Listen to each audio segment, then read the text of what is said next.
Hey, ladies and gentlemen, Professor Recore here, and today I'm going to be walking you through how to answer some difficult questions regarding heredity and inheritance patterns. So let's get started. Okay, let's take a look at our first question. This first question is going to be dealing with a condition known as cystic fibrosis, which exhibits a simple dominant recessive pattern of inheritance. The first question says, regarding an affected individual, what can we conclude about the genotypes of both parents? Well, in the last sentence of the question stem, it tells us that children with cystic fibrosis are homozygous for the recessive gene, meaning they have two copies of the recessive allele represented by lowercase c. In order to get two copies of that recessive allele, both mom and dad have to be bringing at least one recessive allele to the table. In the case of cystic fibrosis, mom and dad are both carriers of the condition, meaning that mom and dad are both heterozygous for cystic fibrosis. A way of genotypically representing that would be big C, little c. Number 2 says, what would be the expected genotype ratio for their offspring? And we'll answer number 2 and 3 using a Punnett square here in the next slide. So we're discussing cystic fibrosis, and we're going to be trying to determine our genotype and phenotype ratios.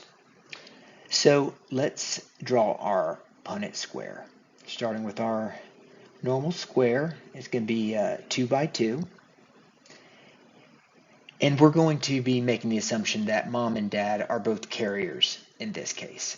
So that's going to be represented by the presence of one dominant allele and the recessive allele for cystic fibrosis for both mom and dad.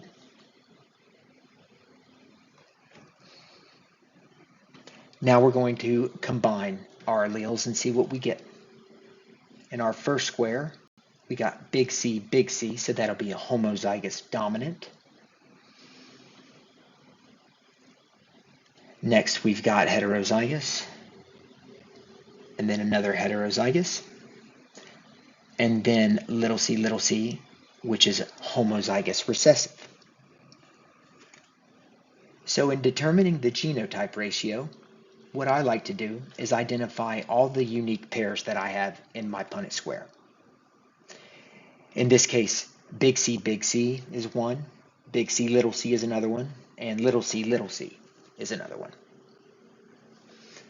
So I have one homozygous dominant, I have two carriers or heterozygous, and then I also have one homozygous recessive condition, which is an affected individual. So number 3 asks us what our phenotype ratio is.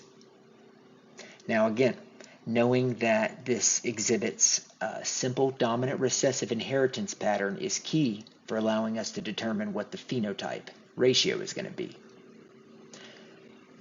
In this case, you either have the condition or you don't have the condition.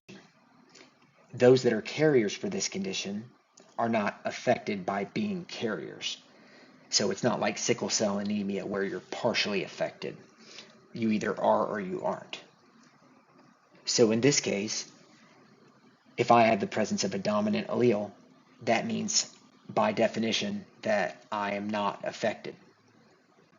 So my phenotype ratio is going to be 3 to 1. 3 unaffected, 1 individual affected.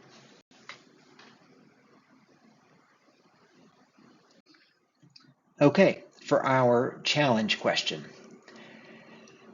So our parents have one boy, 5 years old, who has the condition of cystic fibrosis, and they have just had a baby girl who is clearly healthy, meaning she's unaffected for the condition.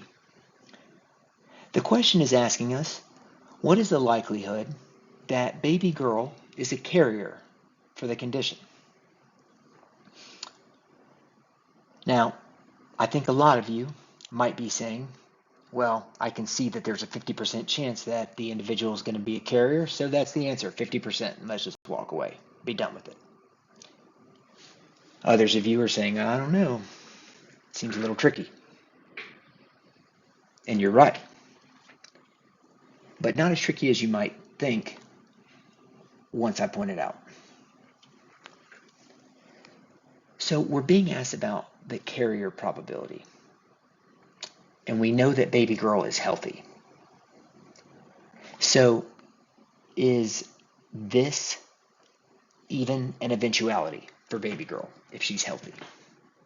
No, it's not. So what we're left with is actually three choices. The two choices, three probabilities. Two of those are carrier status. So the probability that baby girl who is healthy is a carrier for the condition of cystic fibrosis is 2 out of 3. The chances that baby girl is unaffected as well as not being a carrier for the cystic fibrosis recessive allele is 1 out of 3. Clear as mud?